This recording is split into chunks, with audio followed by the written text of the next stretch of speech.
Just a bit of flexing. Mate, I've been working out recently. Flexing. Yo, what is up, everyone? It's Mini TV here, coming back at you.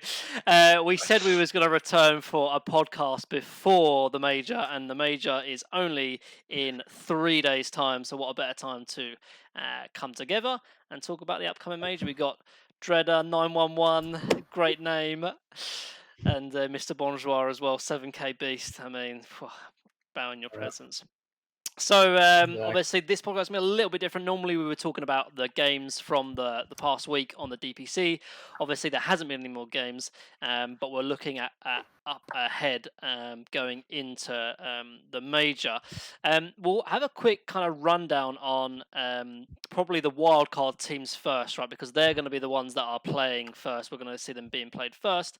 But I just want to hear, guys, like, we haven't had LAN Dota in literally over a year. Are we all excited? Super excited. I mean, I can tell by the sound of your voice, you are like so hyped. I'm so ready for it. So insane, dude.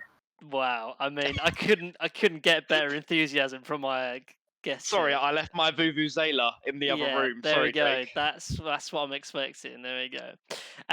So let's just quickly go over a few of the teams that are coming into the wildcards. The wildcards on Saturday, which is Saturday, March 27th.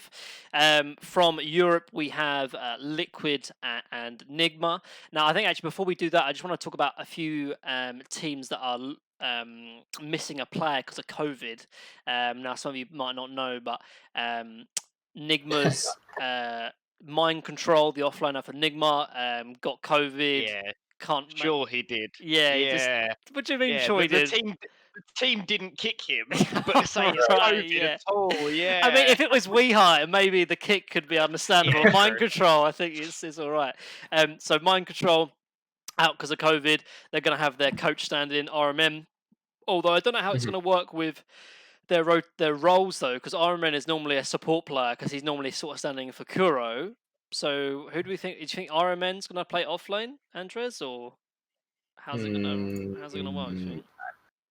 I don't know when the last time they did something but yeah, it's not the first time they had RMN play, but yeah, he's only playing 5, right? And then because Kuro is normally the one out, he just plays 5 clockwork, and that's it. Yeah, that's literally all he plays. So that'll be interesting to say the least. I think if there's probably one team that I think are going to this is actually an interesting discussion that I think we should have. So before we talk about this discussion, I want to talk about the other teams that are missing players as well. So MSS from Quincy Crew as well, their second team from NA, are also missing a player. They've already confirmed that they're going to have Milan coming in as a stand-in as well. So there's that.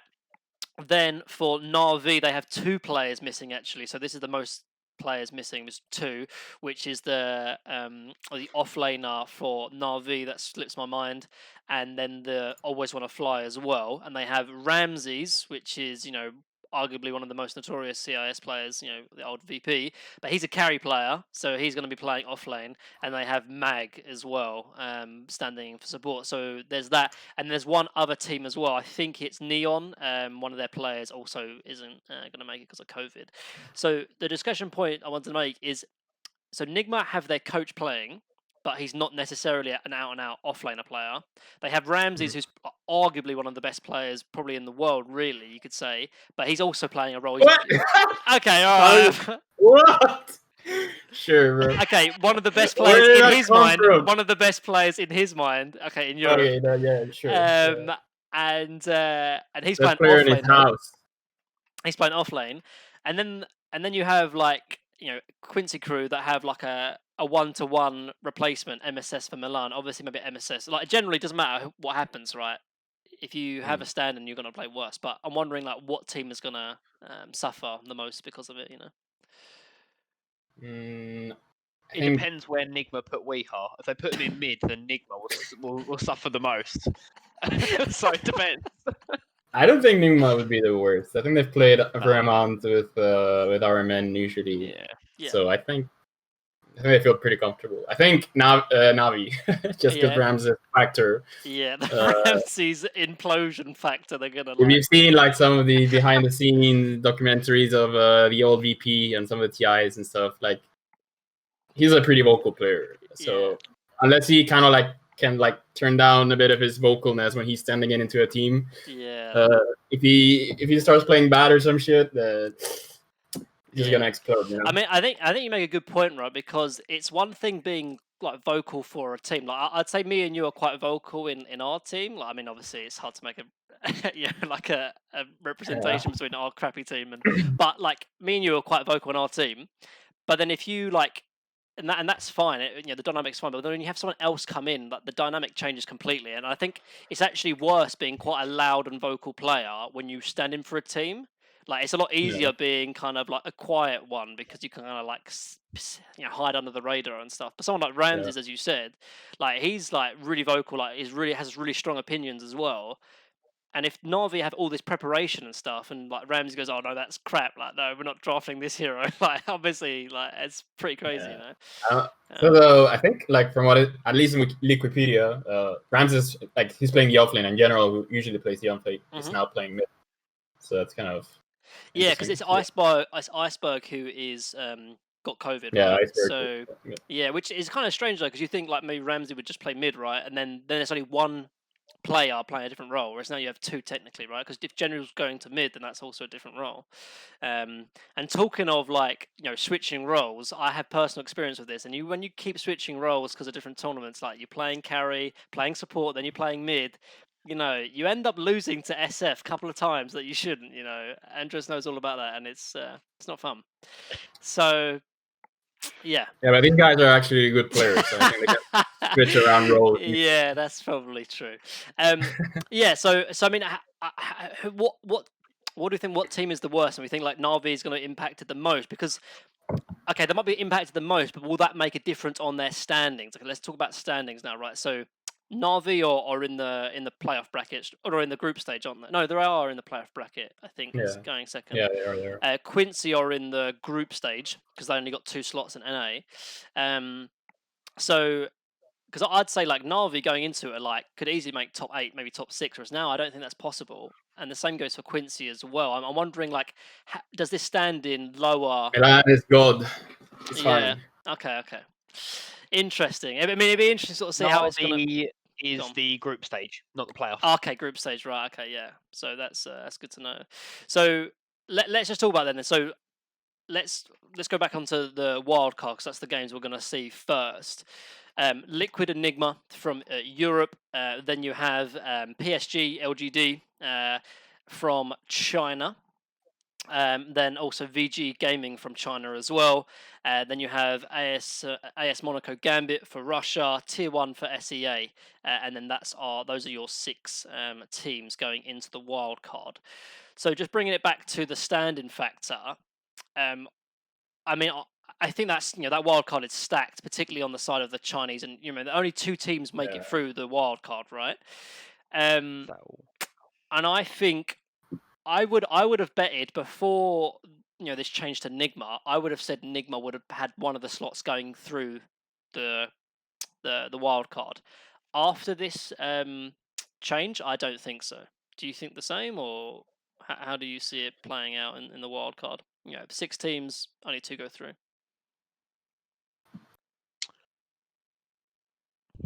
Okay, I was gonna say. I mean, if Nigma are obviously the only team in the wild card that are having to play with a replacement, it is going to put them at a disadvantage.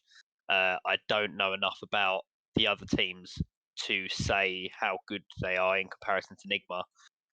But I didn't think Nigma were doing that well. I didn't even think they were going to get through to the major until they stopped putting Weeha mid, and then they started winning. So like anything's possible, but I don't see Nigma getting through if you're saying that those other teams from China are pretty high up. Yeah. I think Liquid could probably beat Nigma, but that's my personal What is this wild card? Like, how is this? Yeah, this is like it's like a mini TI, right? So I mean, you got Liquid and Enigma, which is so huge. Weird.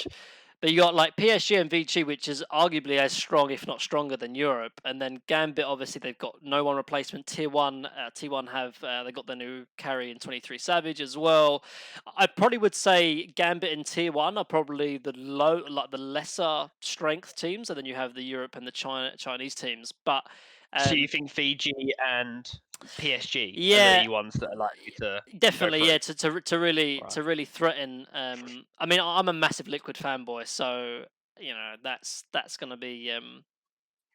I'm gonna I have. mean, Liquid go through. I don't know the format of a wild card, but Liquid does have like pretty cheesy kind of strats, so Mhm. I'm sure that kind of. Is it just best of one? Yeah, so I'm it's a not sure. round robin, so everyone plays everyone at least once, and then Yeah, it so goes into five games. Yeah. Yeah. correct. I'm sure Liquid can cheese some wins of Cheese their some wins team. through. I mean, I just want to hear who do you think is going to go through them? Just for argument's sake. So how many people go through again? It's two out of 6. Only 2. Vici Gaming and Liquid, maybe. Okay, Jez. I will also pick Liquid, but I'll say PSG. Okay, interesting. Just because I want Liquid to go through as well. Yeah, I like I mean, this is the whole point of the major, right? Because none of these regions have actually yet played each other, so we have no idea. Like, really, like people can say like China's a strong region, but you don't really know in comparison because they're all playing in a bubble.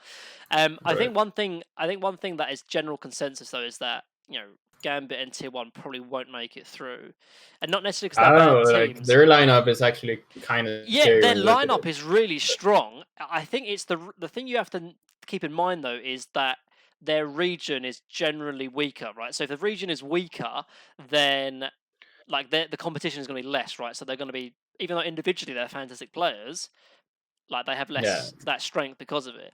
And I think from that, I actually think PSG and Vici are both going to go through. So I think it's going to be both the Chinese team going through, even though I want Liquid to go through, which... I would say also both Chinese teams, just because I guess I'm a hipster and I say I watch China Dota and I know they're strong. But...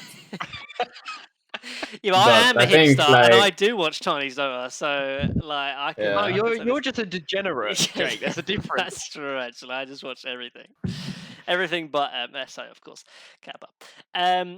So there's that going into it.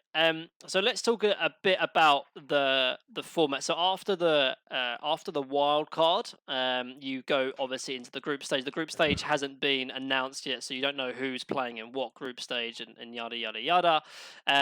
But keep in mind that it's going to be, I think I believe it's going to be 2 different group stages of 1, 2, 3, 4, 5, 6, 7, 8, 9. Yes, it's 18 teams. Well, assuming wildcards. So 2 groups of 9, and then you play again each other all once. With the bottom 2 being immediately relegated, and the rest being put into the bracket depending on where you seed or not. Although actually, I don't think that's correct actually, because no, it's a 8-team single round robin group stage. All matches are best of 2. Top 2 teams advance to the playoff bracket, and 3 to 6 advance to the lower bracket. Perfect. I'm glad you said that and corrected me, because obviously, if you remember, the top winners of each region automatically go into the playoffs, so they missed the group stage completely. So that's a good point that you made. That top 2 are in the playoffs, and then top 2 are in. So how long is it till we actually see like secrets and all of that play? Like week or something? I think already, it's the 27th of March going to the 3rd of April, right? So kind of a quick turnaround, really. I think wildcard's done in a day, and then the group stage is done over 2 or 3 days, and then the playoffs after that. March 30th is the last group stage. Yeah, March exactly. 30th. So maybe 3 days. March 31st, 1st of April. Yeah, so that's what it is in a playoffs 31st. Yeah, so it's 3 days for wildcard and group stage, and then straight into the playoffs, which is that. So it's all like, and everyone's playing literally every a week single day. today. Yeah, so not too far. So I wanted to get your opinion on a few things. So obviously, there's been a lot of kind of there's been a lot of effort and kind of kerfuffle going into getting even into the major in the first place, right? Everyone's like having to do like double the amount of checks, double the amount of this, like, and obviously some people are not getting to the major because of COVID, yada yada yada. How is that funny? The thing is, the fact that is, if you're if you're not top 8, you actually don't make any money from all this effort and all this traveling and all this COVID. Like, what's up with that? That's pretty nice. I'm sure like some of the organizers are gonna cover most of their fees, right? Like there's no way they don't do that. Yeah, I mean, obviously, like they're gonna get their food and their board paid for, but it's like literally they because they. But like, you're losing. you look like not 3 streaming. Yeah, you're not whatever. streaming. You're not Well, I don't playing know, like. Can you stream? Yeah, you can stream, but you can't stream like while you're there because you're obviously like practicing and stuff and doing your That's scrims true. and stuff. So you're Yeah. not gonna stream scrims. So that's like literally 3 weeks out because you have like 2 days traveling back there and back. So that's like a lot of time. Plus, then they've got a quarantine for like 7 to 10 days. And Yeah, so but I'm sure all these teams are happy anyway, even if like some of them know they're not probably gonna make it out of the wild. You say that though. But didn't they get money for being in high enough to get to the major? Well, yeah, but that money they got is from all the DPC they've made. Like that's from the past 6-7 weeks they've done. That's like people say, you get paid because of where you place in the league, but the league also had like 6-7 weeks of like playing anyway. Yeah, that's true. So the thing is that yes, I think most teams will be happy because it's a LAN environment and stuff, but it's just kind of weird how like this is the first deep Valve event that if you don't get top 8, you just don't get any money. Like every other Valve event, like you get, even if you make to the wild card, and like TI for example, you get like 1%. Prize pool, which is something. If only they had like some millions of dollars somewhere. I don't giveaway. know what. I think this is like a massive oversight, and I have to assume that next major, like kind of some of the issues that happened in the DPC, will get changed for the next season going into it. Right. I think that's important. So that's obviously a glaring issue that I think is really, really bad. I mean, you say like most teams are all happy with it though, but there was that thing that kind of flew around social media where there was like a few teams like told some personalities that they hoped the major was get cancelled because of like the conditions and everything and stuff. That, I mean, like COVID stuff, I'm pretty sure not everyone is happy. I mean, obviously everyone, if they can get more money, they want more money, right? Yeah, that's true. I mean, but just thinking about it, like, so look at a team like Liquid, right? So they came, fourth, like, in the European DPC. They've practiced like so much, and they've like really put in like a lot of effort and a lot of work, and then they've done the whole. No, let me finish. And they've done like everything, and then they've played for like 8 weeks, or whatever, and they've only got 26,000, right, for the whole league. Mm-hmm. So that's like, divide that by 5. That's like $5,000, right? So over 8 weeks. So that's like 2 and up plus and minus like managers, coaches' fees. That's around like $2,000. And then taxes, and all that, like whatever. So overall, like no way they're paying taxes. Come on, capital gains tax coming up in April. Yeah, all this. I'd say around about not a plus membership fee. I'd say altogether, they're getting about like $2,000 for like 2 months' work. So that's like 1,000, and that's in dollars as well, not pounds or euros or whatever, which the currency is better. So like that's almost minimum wage or below minimum wage. But they're selling all that merch from the exposure. Oh yeah, I don't get me wrong. Like, but Liquid is in a privileged position as well because they're salaried as well, and they're making probably like 50k a year probably. But just from tournament alone, like if you had other teams, for example, like say Quincy Crew, okay, that's probably a better example. They ended up coming second.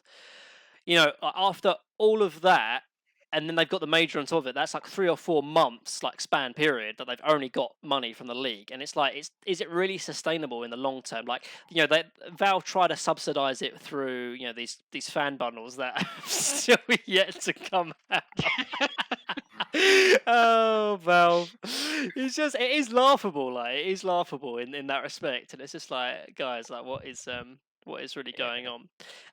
But moving away from that topic, I wanted to ask you a question. Depending on what regions do well, do we think Valve will give another region a different slot and take it away from another slot, depending on what regions do well and bad at the major? Yeah, of course. That's what they've always done, right? There's no reason not to do that, I feel like. Of course. And if that's the case, where and what do you think, like, if any region will make a difference? Like, so, do you, like, you say, it's possible. Like, will it happen? And if so, what region do you think it would happen to? I mean, right now, it's like EU benefited, kind of, I guess. Mm-hmm. I mean, it's sort of like, EU. I mean, I think if NA performs well, which I think they usually do in like these kind of events, they might get a bit, get some respect out there. But because there was like 3 decent NA teams, right? They all finished 6-1 in the bracket, and that was Team Undying, which had quite a few European players, but that's besides the point anyway.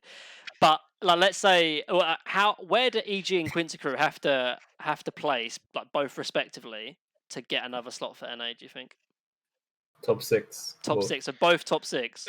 Go on. It's not always just about where they place either, is it? It's going to be, say, for instance, Nigma and Liquid don't even make it through the wild card, and then both NA teams do really well. Well, then maybe they think, well, EU don't deserve 5 because then they could take one from EU. So, well, EU don't have 5. EU only have 4, by the way. Just remember.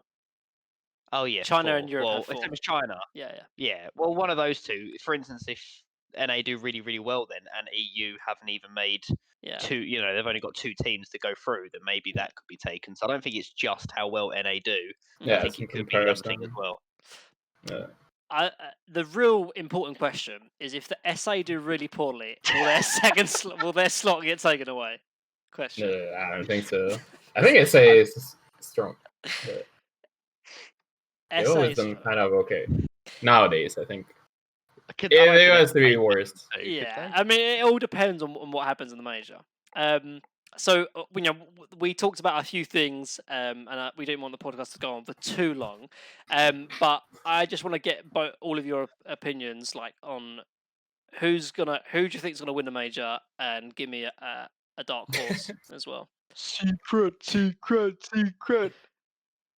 China, bro. China's gonna win the major.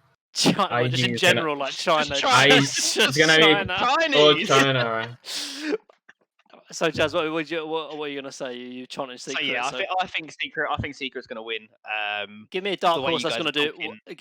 Secret's to win, and then give me a dark horse that I think is gonna perform well, not necessarily win, but surprise people. Alliance. Okay, I think that is actually I'd say it's a bit of a dark horse, even though they came second. I think Alliance have still yet to have respect compared to where. I'd agree. I think that's fun. And IG win Beast Coast. Massive performance. Beast Coast. I mean, I hope to be proven wrong. Who knows, guys? Who knows? That would be a dark horse. K1 is too strong. Yeah, maybe. K1 is gold. For me, here we go. Yeah, it's hard to say. Like, I think Secret are probably the obvious favourite, but I actually think VP, because they haven't. Oh no, they did actually have Epileptic Kid. Forgot to mention this at the start as well. Epileptic Kid, Nightfall is their carry player. He doesn't have COVID, but he was ill, and whatever that means. And I think either they're traveling out either like later tonight or tomorrow, and I'm not sure if Nightfall was on the plane with them or if they got a stand-in like carry, because they were talking about ILTW as like the pseudo stand-in ready to jump in if he needed it to, but I'm not sure like if VP as a whole, like there's no changes, get to the major and like Nightfalls or Epileptic Kid is with them, I think VP will win the major. But if the carry's not there, then I don't think they will. But in terms of the dark horse, I actually really thought Quincy Crew were going to really storm it up. But with Milan standing in, I'm wondering like how...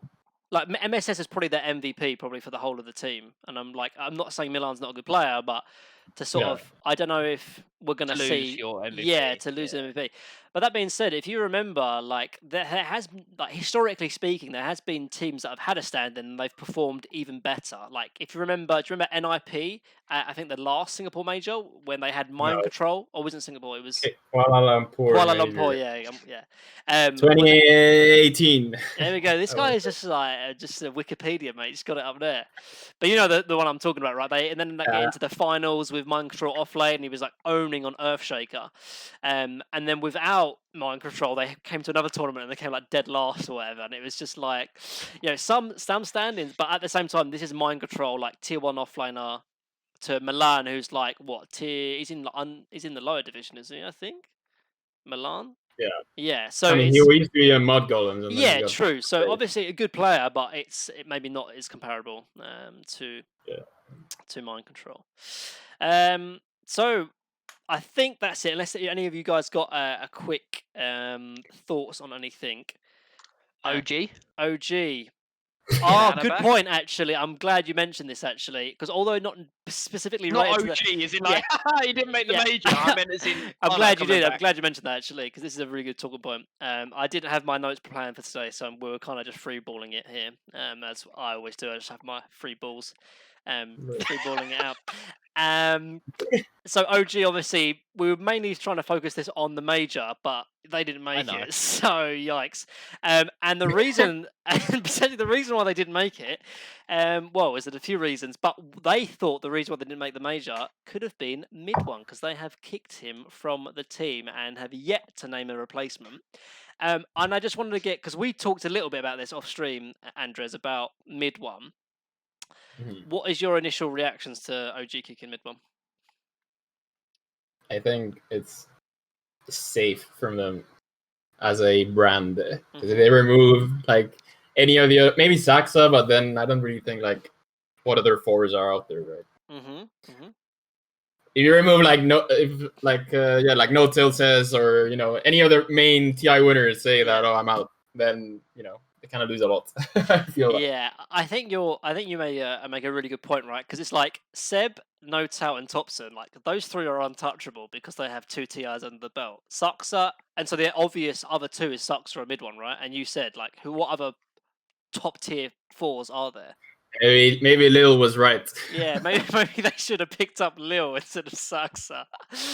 But yeah, I mean, I think it's an awkward. I think you're right. From a brand perspective, they had to kick someone, and as I said, I think the obvious choice was Mid1. Not necessarily because he played bad. I thought he actually played pretty well, considering OG were like playing some crazy Dota, like in the poor way as well.